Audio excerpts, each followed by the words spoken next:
নমস্কার। প্রকাশিত হয়ে গেছে WBJEE 2026-এর ফলাফল। আর কয়েকদিনের মধ্যেই শুরু হয়ে যাবে কাউন্সেলিং প্রক্রিয়া। আর ঠিক এই সময়ে প্রতি বছর ছাত্রছাত্রীরা যথেষ্ট সন্দিহান থাকে যে কোন বিষয় নিয়ে পড়াশোনা করলে আগামী দিনে তাদের ভবিষ্যৎ উজ্জ্বল হবে, একটা নিশ্চিত চাকরি অথবা হায়ার স্টাডিজের ক্ষেত্রে তাদের কিছুটা সুবিধা হবে। তো এই বিষয় নির্বাচনের ক্ষেত্রে অনেকগুলি প্রশ্ন আমাদের সামনে কিন্তু চলে আসে। আর এই সমস্ত প্রশ্নের উত্তর পাওয়ার জন্য আজকে HETC ডিজিটাল নেটওয়ার্কের বিশেষ প্রোগ্রাম মিট দ্য HOD-তে আমরা পেয়েছি আমাদের ডিপার্টমেন্টের কম্পিউটার সায়েন্স অ্যান্ড ইঞ্জিনিয়ারিং ডিপার্টমেন্টের HOD ডক্টর সুমন্ত দা। নমস্কার। আজকের এই অনুষ্ঠানে আমরা তার থেকে জেনে নেওয়ার চেষ্টা করব যে কম্পিউটার সায়েন্স অ্যান্ড ইঞ্জিনিয়ারিং তার ভবিষ্যৎ এবং কম্পিউটার সায়েন্স অ্যান্ড ইঞ্জিনিয়ারিংয়ের সঙ্গে সংযুক্ত আরও যে বিষয়গুলি রয়েছে সেগুলি নিয়ে আগামী দিনে কী ধরনের প্রসপেক্টস রয়েছে বা কী পড়াশোনা করা যেতে পারে আগামী দিনে, ভবিষ্যৎ পরিকল্পনা কি হতে পারে, এই সমস্ত প্রশ্ন উত্তর আমরা পাওয়ার চেষ্টা করব। একদম প্রথমেই স্যার যেটা জানার চেষ্টা করব আপনার থেকে যে আপনার দীর্ঘদিনের যে শিক্ষকতার অভিজ্ঞতা, প্রায় 2 দশকের ওপর আপনি শিক্ষকতা করছেন কম্পিউটার সায়েন্স অ্যান্ড ইঞ্জিনিয়ারিং ডিপার্টমেন্টে। হুগলি ইঞ্জিনিয়ারিং অ্যান্ড টেকনোলজি কলেজের CSE ডিপার্টমেন্টে তার কী ফেসিলিটিস রয়েছে সেগুলো নিয়ে তো আমরা নিশ্চয়ই জানবার চেষ্টা করব। কিন্তু একদম প্রথমে আমার যেটা জানার ইচ্ছা সেটা হলো যে এই মুহূর্তে ছাত্রছাত্রীরা তারা যখন কলেজে আসছে বা বিভিন্ন জায়গায় যখন এনকোয়ারি করছেন, তাদের মধ্যে একটা খুব বড় প্রশ্ন এবং খুব সিগনিফিক্যান্ট প্রশ্ন যে CSE অর্থাৎ কম্পিউটার সায়েন্স অ্যান্ড ইঞ্জিনিয়ারিং পড়বো নাকি CSE with AIML, CSE with AIDS, CSE with cyber security, এই যে নতুন যে ট্রেন্ডগুলো এসছে, আপনি কি বলবেন যে কোন বিষয়টা নিয়ে পড়াশোনা করলে ছাত্রছাত্রীদের ভবিষ্যৎ আরও উজ্জ্বল হতে পারে কিংবা তাদের আগামী দিনে হায়ার স্টাডিজের ক্ষেত্রে সুবিধা হতে পারে, কি বলবেন? একদম রিলেভেন্ট একটা কোশ্চেন। এটা প্রত্যেকটি স্টুডেন্টেরই এখন মনের মধ্যে ঘুরপাক খাচ্ছে। জয়েন্টের রেজাল্ট বেরিয়ে গেছে, তারা কাউন্সেলিংয়ে বসবে, কি করবে না করবে, খুবই কনফিউজ তারা। তো আমার যেটা ওপিনিয়ন সেখানে এই রকম বলা যায়, কম্পিউটার সায়েন্স অবভিয়াসলি একটা কোর ব্রাঞ্চ, তার সাব ব্রাঞ্চ হচ্ছে AIML, data science, cyber security and so on. তো কম্পিউটার সায়েন্সে জেনারেলি জব পোটেনশিয়াল এবং জব সিকিউরিটি বেশি থাকার জন্য এবং উইদিন 4 ইয়ার্স তারা একটা সঠিক মাত্রার একটা সঠিকভাবে চাকরি পেয়ে যায় একটা পে প্রোটেকশন প্যাকেজ দিয়ে। তো সেই জন্য সবাই কম্পিউটার সায়েন্সটা চয়েস করার চেষ্টা করে। আর এখনকার যে সাব ব্রাঞ্চগুলো এসে গেছে এগুলোর সঙ্গে আমাদের কম্পিউটার সায়েন্সের যদি আমরা সিলেবাসের কম্পেয়ার করি তাহলে সিলেবাসের দিক থেকে কিন্তু এগুলো খুব একটা ডিফার করে না। কিন্তু যেটা স্পেশালি যেটা হাইলাইট এই সমস্ত ডিপার্টমেন্টগুলোতে, যেহেতু এখন AIML বা সাইবার সিকিউরিটি এগুলো এখন একটা বুমিং এরিয়া, তো সেই জন্য এই জায়গাতে পড়লে অবভিয়াসলি কিছু চাকরি পেতে আমাদের শিক্ষার্থীদের সুবিধে হয়। কিন্তু এর সঙ্গে সঙ্গে আরও একটা পয়েন্ট আমাদের মনে রাখতে হবে যে আমরা যখন অ্যাজ এ ফ্রেশার্স কেউ যখন জবেতে জয়েন করছে তখন কিন্তু মার্কেটে দুটোই মাত্র পজিশন ওপেন থাকে, একটা হচ্ছে সফটওয়্যার ডেভেলপার আর একটা হচ্ছে কোডার বা টেস্টার। তো জেনারেলি MNC কোম্পানিগুলোর কিন্তু যখন ফ্রেশার হিসাবে রিক্রুট করে তখন কিন্তু এর বাইরে আর অন্য কোনো পোস্ট থাকে না। তাদের কিন্তু স্পেসিফিকলি AI ডিজাইনার বা সাইবার সিকিউরিটি প্রোটেক্টর বা এরকম ধরনের কোনো পোস্ট থাকে না। তো সেই জন্য যদি আমরা জব প্রসপেক্টের সিনারিওতে দেখি তাহলে কিন্তু কোর কম্পিউটার সায়েন্স পড়লে এটার এরিয়াটা ন্যারো থাকে। ওয়্যারাস যখনই আমি কোনো স্পেশালাইজেশন ব্রাঞ্চে চলে গেলাম তখন কিন্তু আমাদের লিমিটেড স্কোপ হয়ে যায়। আর ইউজি লেভেলে জেনারেলি স্পেশালাইজেশন করার থেকে কোর্সটায় পড়লে তার যেটা প্রসপেক্টটা এটা ভবিষ্যতেও আমার কাছে ওপেন থাকবে। ওয়্যারাস যদি আমি বিটেকেই বা ইউজি লেভেলেই কোনো একটা স্পেশালাইজেশন ব্রাঞ্চে ঢুকে পড়ি তাহলে কিন্তু আমার job market and as well as আমার ফিউচারের যে ডাইরেকশন সেটাও কিন্তু লিমিটেড হয়ে যাবে।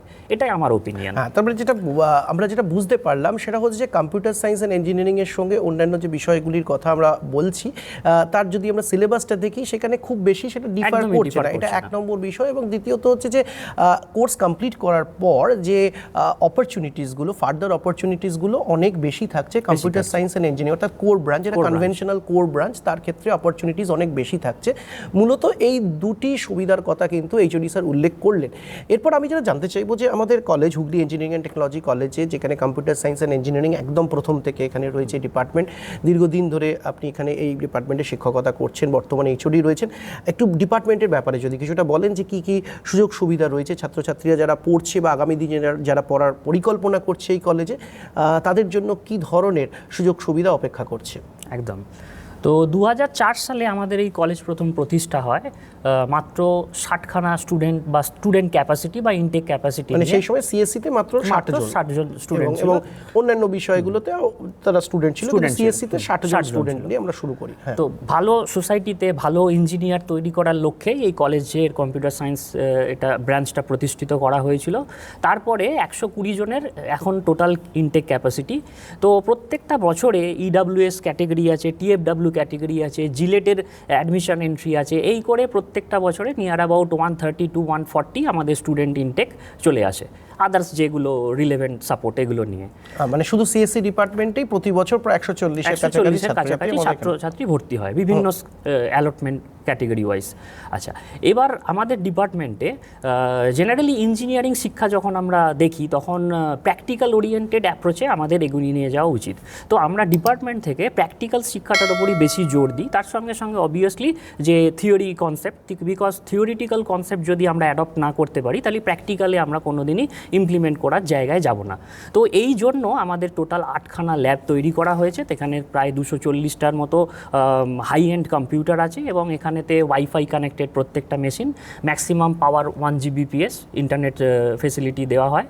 আর তার সঙ্গে সঙ্গে আমাদের যারা 14 জন পার্মানেন্ট ফ্যাকাল্টি আছে তাদের মধ্যে 50% ফ্যাকাল্টি আপনার পিএইচডি আইদার তারা কমপ্লিট করে ফেলেছেন অথবা তারা বিভিন্ন জায়গায় রিসার্চ করছেন, বর্তমানে তারা পিএইচডিতে এনরোল করছেন বা এনরোল আছে, এই অবস্থায় আছে।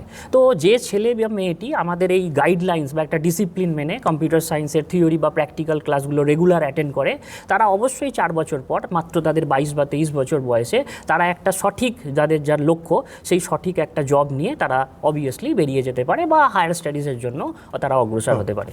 প্লেসমেন্টের বিষয়গুলোতে নিশ্চয়ই আমরা আসবো, কিন্তু তার আগে আরেকটা বড় প্রশ্ন, যেটা শুধুমাত্র যে আমাদের কলেজে যারা ভর্তি হচ্ছে বা পড়ছে তাদের জন্য নয়, এটা এই মুহূর্তে সোসাইটিতে সমাজে এই প্রশ্নটা খুব ঘুরপাক খাচ্ছে, সব ক্ষেত্রেই এই আলোচনা হচ্ছে প্রতি মুহূর্তে সমাজ মাধ্যমে গণমাধ্যমে, যে এআই এসে বোধহয় পুরো টেকনোলজির যে ল্যান্ডস্কেপ সেটা বদলে দিয়েছে। এটাকে অনেকে বলছেন ইটস আ ডিসরাপটিভ টেকনোলজি, এটা একটা ন্যাচারাল এভলিউশনের বাইরে গিয়ে এটা এমন একটা ডিসরাপটিভ এভলিউশন যে সব কিছু বদলে দিচ্ছে এবং সর্বোপরি যে জব অপরচুনিটি সেটাকেও কাটল করছে। তো এই প্রসঙ্গে কি বলবেন যে অটোমেশনের ফলে কাজের সুযোগ কি সত্যিই কমছে নাকি নতুন নতুন জব রোলস তৈরি হচ্ছে? চ্যালেঞ্জেসগুলো কি এই মুহূর্তে একজন সফটওয়্যার ইঞ্জিনিয়ারের সামনে, যদি একটু বলেন সে বিষয়টা। তো অবভিয়াসলি রিভলিউশন তো হচ্ছেই, এটা নিয়ে কোনো সন্দেহ নেই। আমাদের জব অপরচুনিটিস যেমন কমছে তার সঙ্গে সঙ্গে অনেক রকম আদার্স অপরচুনিটিসও বাড়ছে।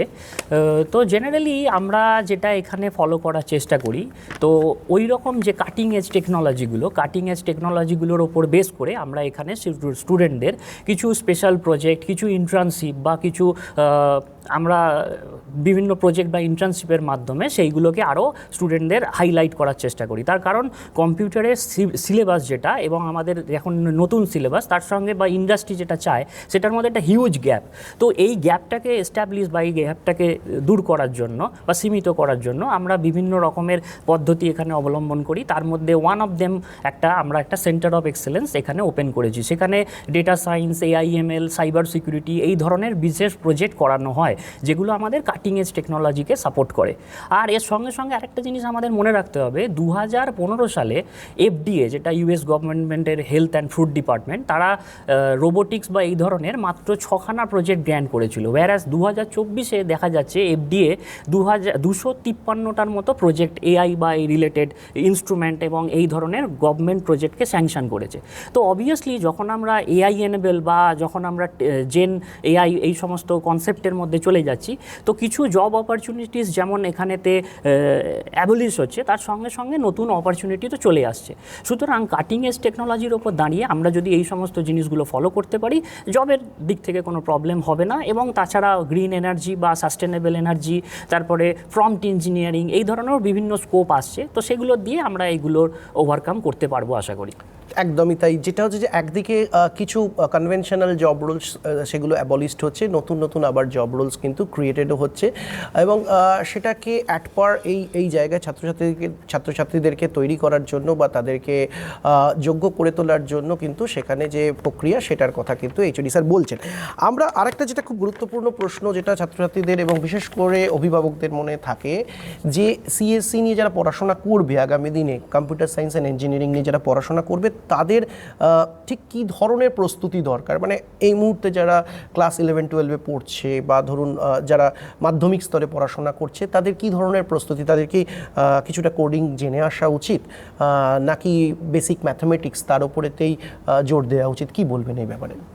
একদম, ছাত্রছাত্রীরা এই বিষয়েও খুবই চিন্তিত থাকে। যখন আমাদের কাছে আসে তারা বিভিন্নভাবে এই প্রশ্নটাই প্রথমেই করে, স্যার আমার কাছে আমার কম্পিউটার জানা নেই, বা অনেক স্টুডেন্ট প্রশ্ন করে আমার কম্পিউটার অ্যাপ্লিকেশান আমার আছে, কম্পিউটার সায়েন্স আমি পড়ে এসেছি উচ্চ মাধ্যমিকে, তাহলে কি আমি কম্পিউটার নিয়েই যাব না অন্য ব্রাঞ্চে যেতে পারি?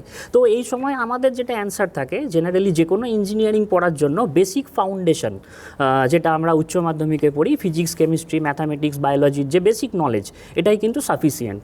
তাছাড়া এগুলোর সঙ্গে কোপ আপ করার জন্য আমরা এখানেতে বিভিন্ন রকমের ট্রেনিং বা এই সমস্ত ব্যবস্থা করে থাকি। যেমন একটা এক্সাম্পল আপনাকে বলি, আমাদের কলেজ ন্যাক দ্বারা স্বীকৃত, এটা আমরা জানি।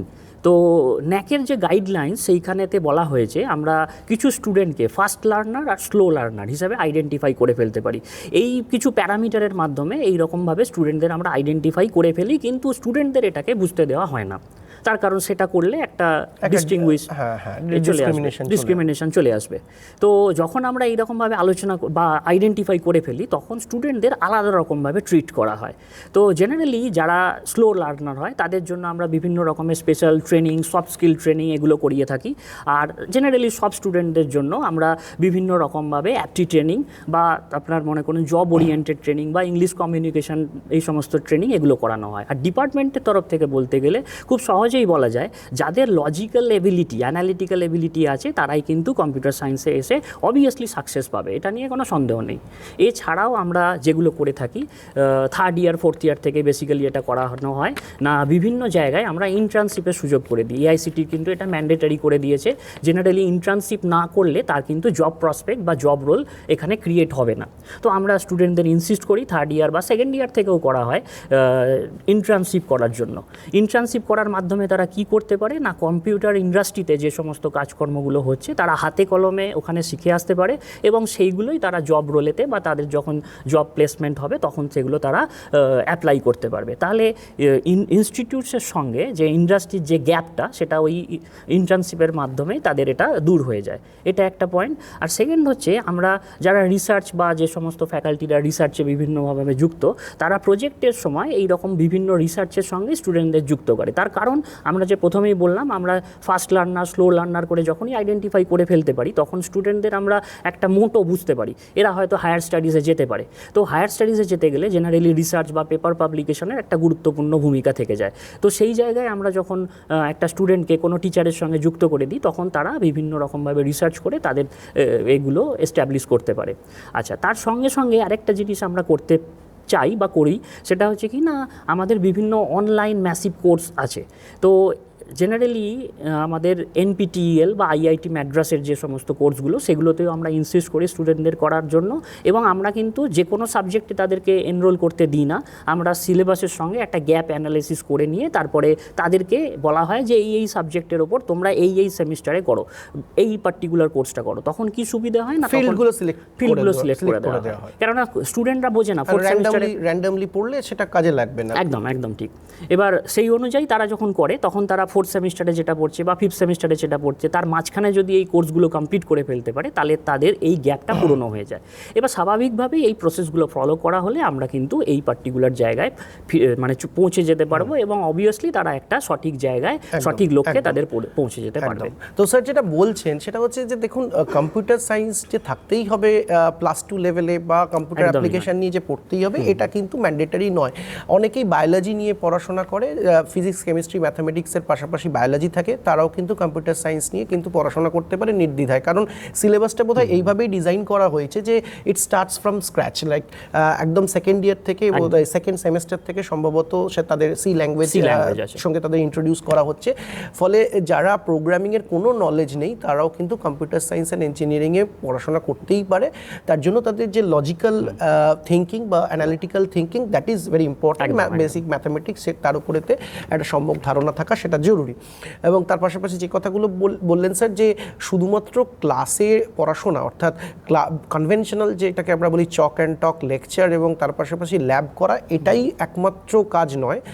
পাশাপাশি একাধিক ট্রেনিং, সফট স্কিলস ট্রেনিং থেকে শুরু করে অ্যাপটিটিউড ট্রেনিং, তার পাশাপাশি internship, industrial training, online certifications from various platforms like SWAM, NPTEL to Coursera et cetera, এই সমস্ত জায়গা থেকে, অর্থাৎ 4 বছরে একজন ছাত্রছাত্রীকে প্রপারলি গ্রুম করে ইন্ডাস্ট্রির জন্য রেডি করা, সেই কাজটাই কিন্তু হচ্ছে সবথেকে প্রাধান্য পায় আমাদের হুগলি ইঞ্জিনিয়ারিং অ্যান্ড টেকনোলজি কলেজে, এবং সেই কাজটাই কিন্তু আমরা করার চেষ্টা করছি।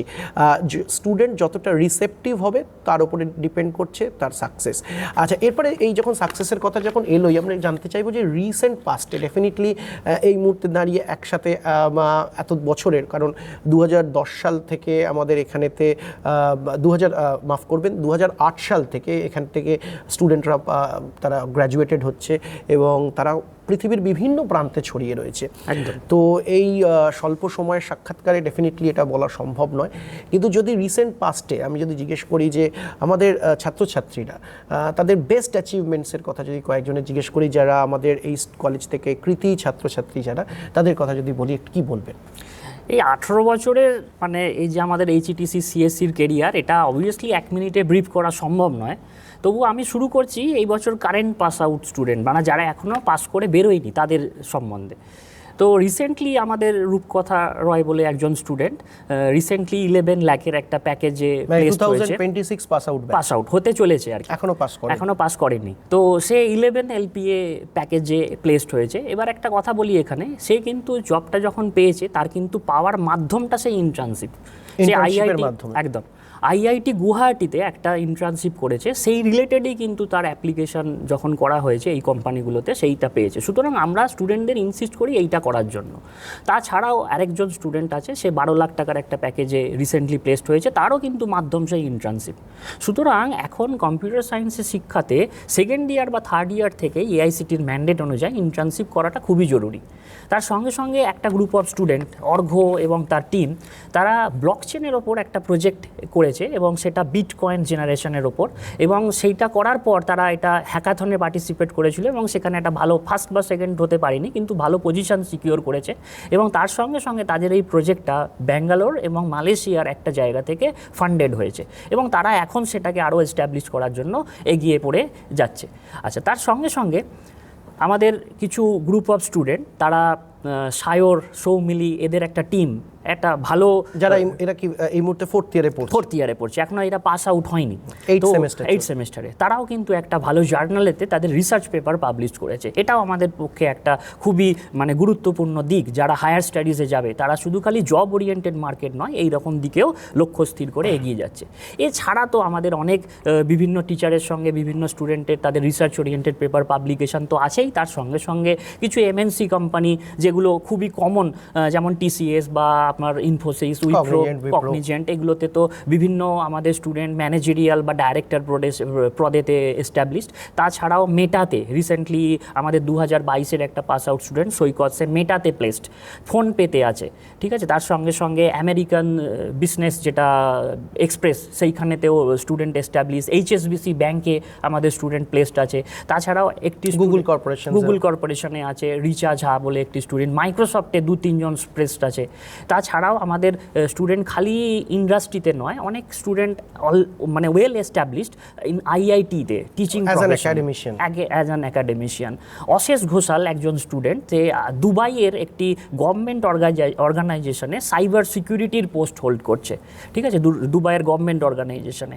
এছাড়াও বিভিন্ন স্টুডেন্ট বিভিন্নভাবে ওয়েল এস্টাবলিশড এখান থেকে পাস আউট। মানে যেটা একটা কনভেনশনাল ধারণা যে কম্পিউটার সায়েন্স নিয়ে কলেজে পড়াশোনা করো এবং তারপরে গিয়ে কোনো একটি সফটওয়্যার কোম্পানিতে চাকরি করো, অর্থাৎ বেশিরভাগ ক্ষেত্রেই সার্ভিস বেসড কোম্পানিজগুলোতে চাকরি করো, এটাই একটা কনভেনশনাল ধারণা। কিন্তু তার বাইরে গিয়েও এগুলো তো ডেফিনেটলি থাকছে। স্যার যে কোম্পানিগুলোর নাম বলছেন, TCS, Cognizant, Wipro, Accenture, Infosys, Tech Mahindra, এই ধরনের কোম্পানিতে তো ডেফিনেটলি ছাত্রছাত্রীরা চাকরি করছে, বহুল সংখ্যায় করছে। কিন্তু তার পাশাপাশি যেটা খুব ইন্টারেস্টিং, যে প্রজেক্ট করছে, ফোর্থ ইয়ারে পড়াকালীন বিভিন্ন প্রজেক্ট করছে, সেগুলো বাইরে থেকে ফান্ডেড হচ্ছে, বিভিন্ন রিসার্চ পাবলিকেশনসে সেখানেতে স্টুডেন্টদের পেপার অ্যাপিয়ার করছে, এটা খুব ইন্টারেস্টিং। এবং আরও জার্নাল পেপার, এবং আরও ইন্টারেস্টিং বিষয় হচ্ছে যে ইন্টার্নশিপের মাধ্যমেও কিন্তু খুব বড় প্যাকেজের জব অফার আসতে শুরু করেছে, সেইটাও আমাদের কাছে একটা নিউ এন্ট্রি বলা যেতে পারে। সো ডেফিনেটলি অনেকগুলো প্রসপেক্টস কিন্তু ওপেন হচ্ছে। আমাদের যে কনভেনশনাল ধারণা, অর্থাৎ অন ক্যাম্পাস বা ক্লাউড ক্যাম্পাসের মাধ্যমে চাকরি হওয়া বা ফুল ক্যাম্পাস, এর বাইরে গিয়েও কিন্তু আরও নতুন নতুন ওপেনিংস আসছে, সেটা খুব ইন্টারেস্টিং। আচ্ছা, আমি একটু জানতে চাইবো যে হায়ার স্টাডিজ তো অনেকে করতে চায়, যেরকম হচ্ছে যে গেট দিয়ে, তো গেটেতেও যে রিসেন্ট যদি সাফল্যের কথা জিজ্ঞাসা করি, কি বলবেন এখান থেকে গেটে সাফল্যের ব্যাপারে যদি দু একজনের আমরা উদাহরণ সামনে রাখতে পারি? কারণ যারা পড়াশোনা করার কথা ভাবছে সিএসসি নিয়ে, বিশেষ করে অনেকেই আমাদের এখানে যারা পড়াশোনা করতে আসে তারা মফস্বল থেকে এবং অনেকে আছে গ্রাম বাংলা থেকে আসছে, তাদের কাছে খানিকটা ইন্সপায়ারিং স্টোরি হতে পারে এগুলো। কারণ অনেকের ধারণা হয় যে বোধহয় শহরের এবং একদম যেগুলো কর্পোরেট ইনস্টিটিউশন সেখান থেকেই বোধহয় এই ধরনের সাফল্য আসে, কিন্তু সেটা বোধহয় সত্যি নয়। তো সেটার ব্যাপারে কি বলবেন, এরকম উদাহরণ যদি আমাদের এইরকম অনেক এক্সাম্পলই আছে, তার মধ্যে খুবই উল্লেখযোগ্য, মানে একদম গ্রাম বাংলা থেকে এসেছে, হয়তো সে আমাদের সঙ্গে দাঁড়িয়ে ঠিক করে কথাও বলতে পারতো না, এইরকমই একটি স্টুডেন্ট সানি দাস। সে গেট পরীক্ষায় মানে চূড়ান্তভাবে সাকসেস, মাত্র 300-র মধ্যে সে র্যাঙ্ক করেছে, এবং আইআইটি খড়গপুরে সে এখন ওয়েল এস্টাবলিশড একজন এমটেক ইঞ্জিনিয়ার, পড়াশোনা করছে কম্পিউটার সায়েন্স নিয়েই, এবং আশা করি সে আরও ভবিষ্যতে আরও উন্নত করবে এবং সে আরও রিসার্চে নিজেকে এস্টাবলিশ করবে এবং অবশ্য দেশের জন্য কিছু অবদান রাখবে। এছাড়াও আমাদের স্টুডেন্টরা অনেক জায়গায়, যারা দেখুন আইআইটি বা যারা বাইরে অলরেডি চলে গেছে, তারা অবভিয়াসলি হায়ার স্টাডিজের মাধ্যমেই গেছে। যে স্টুডেন্টই গেটে কোয়ালিফাইড করেছে তারাই অবভিয়াসলি আইআইটি গুয়াহাটি বা বিভিন্ন আইআইটিতে তারা প্রতিষ্ঠানমূলক স্বীকৃতি পায়। এছাড়াও আমাদের কিছু কম্পিটিটিভ পরীক্ষাতে স্বাক্ষর দাস এই আরেকটি স্টুডেন্ট, এর কিন্তু আমরা যদি প্রোফাইল দেখি, এ অবভিয়াসলি খুব স্টুডিয়াস ছেলে, এবং এনপিটিএল যে আমাদের স্বয়ং এনপিটিএল, যেটা হচ্ছে আমাদের আইআইটি ম্যাড্রাসের একটা বিশেষ online platform, initiative online platform, তো সেখানেও কনজিকিউটিভলি সে কিন্তু স্টার বা গোল্ড অ্যাওয়ার্ড পেয়ে এসছে কনজিকিউটিভলি, এবং সে আইআইটি ম্যাড্রাস থেকে সে স্টার অ্যাচিভার, সম্ভবত 15 বা 16টি পরীক্ষায় সে টপ করেছে। একদম 15-16টি পরীক্ষায় টপ করে সে প্রত্যেকটা 3টে কনজিকিউটিভ ইয়ারে star achiever of IIT Madras হয়েছে, এবং সেও কিন্তু একটি বিশেষ কম্পিটিটিভ পরীক্ষায় এখন বিশেষ সাফল্যতাও লাভ করেছে। তো তাদেরও ভবিষ্যতের জন্য আমরা মঙ্গল কামনা করি এবং আরও কলেজের নাম তারা উজ্জ্বল করুক, এটাই আমাদের। একদম স্যার, যে দুজনের নাম করলেন সানি দাস এবং সাক্ষর দাস, তাদেরও কিন্তু আমরা রিসেন্টলি আমাদের পডকাস্টে ফিচার করেছি, এবং আপনারা চাইলে দেখতে পারেন, ডেসক্রিপশন বক্সে সেই লিঙ্ক দেওয়া থাকবে। আর একদম আমরা শেষে চলে এসেছি। আমি যেটা জানতে চাইবো যে দেখুন, বিটেক করার পর সিএসসি বা অ্যালাইড সাবজেক্টসে তারা জেনারেলি ইন্ডাস্ট্রিতে জব করার কথা চিন্তা ভাবনা করে, কিন্তু এর পাশাপাশি হায়ার স্টাডিজের কী পরিকল্পনা একজন ছাত্র বা ছাত্রী রাখতে পারেন, সেই ব্যাপারে যদি কিছুটা বলেন। তো যে সমস্ত ছাত্রছাত্রীরা নিজেকে প্রথম থেকেই ভেবে নেয় যে আমরা হায়ার স্টাডিজে যেতে পারি, তো অবভিয়াসলি আমরা তাদের গাইড করি যে তোমরা রিসার্চ ওরিয়েন্টেড প্রজেক্ট বা এই ধরনের জায়গাগুলোতে বেশি কনসেন্ট্রেট করো রাদার দ্যান অন্য কিছু স্টাডি করার থেকে। আচ্ছা, আমাদের যেটা স্কোপ আছে, এই যে গেট বা এই সমস্ত এক্সামের মাধ্যমে আমরা আইআইটিতে MS PhD dual degree complete করতে পারি, তাছাড়া ডাইরেক্টলি এমটেক বিভিন্ন জায়গা থেকে করা যায়। এছাড়াও আরেকটা খুব ইম্পর্টেন্ট জায়গা বিটেক কমপ্লিট করার পর, সেটা হচ্ছে MBA, master of business administration. এই পার্টিকুলার জায়গাগুলোতে যদি তারা সাফল্য বা তারা এন্ট্রি নিতে পারে, তাহলে তারা অবভিয়াসলি একটা ভালো জায়গায় এস্টাবলিশড হতে পারবে। একদমই, অর্থাৎ এমটেক বা এমবিএ করার সুযোগ রয়েছে। যারা এমটেক করতে চাইছেন তারা হচ্ছে ডেফিনেটলি গেট এক্সামে তাদেরকে অ্যাপিয়ার করার সুযোগ রয়েছে, এবং তার সঙ্গে যারা এমবিএ করতে চাইছে তাদের জন্য ক্যাট, ম্যাট, জিম্যাট এবং স্ন্যাপ এই ধরনের যে পরীক্ষাগুলো, প্রবেশিকা পরীক্ষাগুলো রয়েছে, তার মাধ্যমে তারা এমবিএ করতে পারে। এছাড়া যারা রিসার্চের কাজে যুক্ত হতে চাইছেন তারা দেশে এবং দেশের বাইরে বিভিন্ন জায়গায় বা টোফেল দিয়ে অনেক স্টুডেন্ট আমাদের বাইরেতেও, একদমই তাই। তো আমরা আজকে শেষ করব এই বিশেষ সাক্ষাৎকার। শুধু শেষে একটাই কথা আমি বলার জন্য অনুরোধ করব, যারা পরিকল্পনা করছেন সিএসসি নিয়ে পড়াশোনা করার, তাদের জন্য এবং তাদের অভিভাবকদের উদ্দেশ্যে যদি কিছু কথা বলেন। তো জেনারেলি আমরা প্রথম থেকেই যেটা হাইলাইট করছি বেসিক ফাউন্ডেশন নলেজ, আর তার সঙ্গে সঙ্গে লজিক্যাল অ্যান্ড অ্যানালিটিক্যাল থিঙ্কিং বা এবিলিটি যদি আমরা ডেভেলপ করতে পারি, এবং আমরা যদি কোর্সের যে কারিকুলাম সঠিকভাবে ফলো করি এবং আমাদের যে গাইডলাইনগুলো আমরা এতক্ষণ ডিসকাস করলাম সেগুলোকে যদি মেনটেন করতে পারি, তাহলে 4 বছর পরে আমরা অবভিয়াসলি নিজেদের একটা সঠিক জায়গায় দেখতে পাবো। অবভিয়াসলি ডিসিপ্লিনে থাকতে হবে, ডিসিপ্লিনের মাধ্যমে। একদমই। আজকে আমার মনে হয় যে এই যে আলোচনা আমরা করলাম, এই স্বল্প সময়ের আলোচনার মধ্যে আমরা কয়েকটি গুরুত্বপূর্ণ এবং উল্লেখযোগ্য প্রশ্ন আমরা হাজির করলাম এবং তার উত্তর আমরা নেওয়ার চেষ্টা করলাম।